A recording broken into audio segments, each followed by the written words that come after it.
Here are the first 4 recommended problems from section 4.1. So to do these questions, we need to remember 2 things. The first thing is the power rule. So we want to remember that the derivative of x raised to any number is going to be the exponent times x raised to 1 power less. So we're going to use that a few times. So when we look at this first question, remember that the derivative is a linear operator. So technically that means that if I take the derivative of y, I'm taking the derivative of this whole entire 12x cubed minus 8x squared plus 7x plus 5. And I can take this derivative and I can basically distribute it over, or distribute it into everything that's inside of these parentheses. So we could say that it's the derivative of 12x cubed minus the derivative of 8x squared plus the derivative of 7x plus the derivative of 5, right? So I'm not going to do every question like this. This is just this first one, just so you remember. So then when we take derivatives, right, so now we're going to use this power rule. So x cubed, right, our n value is 3. So this is going to be 3 times 12x squared, right? This 3 came down in front to multiply by the 12, and we subtracted 1. So we're going to get minus, this 2 is going to come down in front and multiply by the 8, and we're going to get an x to the first power. The derivative of 7, if you want to treat this as 7 to the first power, is going to be plus 1 times 7 to the 0 power, which is just going to be 7. I'm sorry, it was 7 times 1. And the derivative of a constant is 0.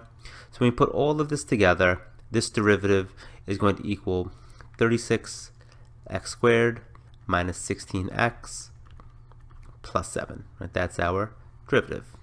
All right, so for question 5, I'm going to do that a little bit quicker because I don't need to keep writing this derivative each time. So the derivative of just this piece is going to be 3.5. Right, that exponent, 6x. 3.5 minus 1 is 2.5. Minus, we're going to get a 0.5 times 10. X to the 1 minus 0.5 is negative 0.5. We can clean this up a little bit. 3.5 times 6 is 21. X to the 2.5 minus a half times 10 is 5. X to the negative 0.5. I don't know how your books write this, but your book might write this in a couple of different ways. You might see this as 21. This 2.5 is x to the 5 halves minus 5 over x to the 0.5, which we can write as 21 square root of x to the 5th power minus 5 over the square root of x. All right, so I'm cool with you writing it and keeping it like this on tests.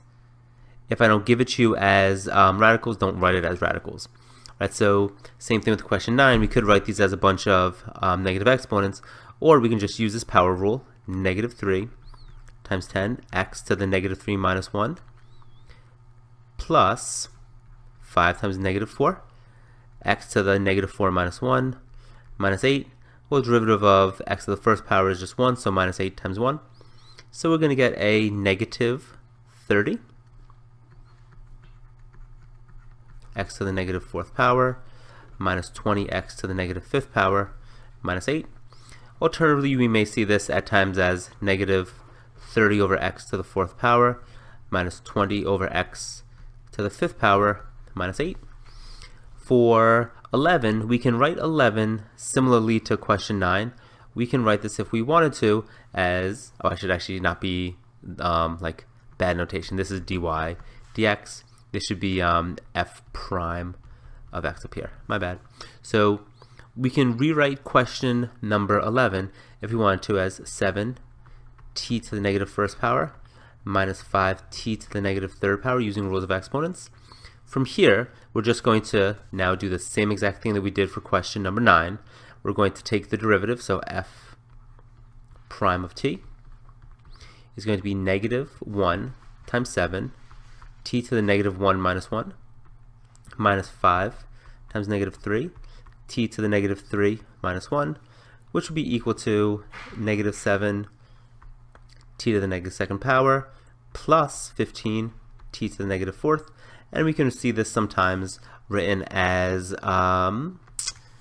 negative 7 over t squared plus 15 over t to the fourth power. Now for this one we also had a derivative rule just in case of 1 over x to the n, and it was negative n over x to the n plus 1.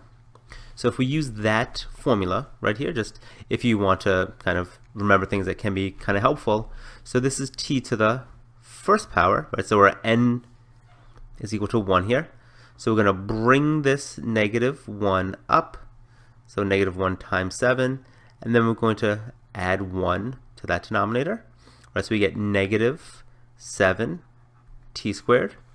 Similarly, we're going to bring this 3 up as a negative 3, and then we're going to add 1 to the denominator. So minus 5 times negative 3 is going to be the positive 15 t to the fourth power. Right, so this kind of general rule will help you if we do see a lot of these kind of reciprocal or fraction derivatives.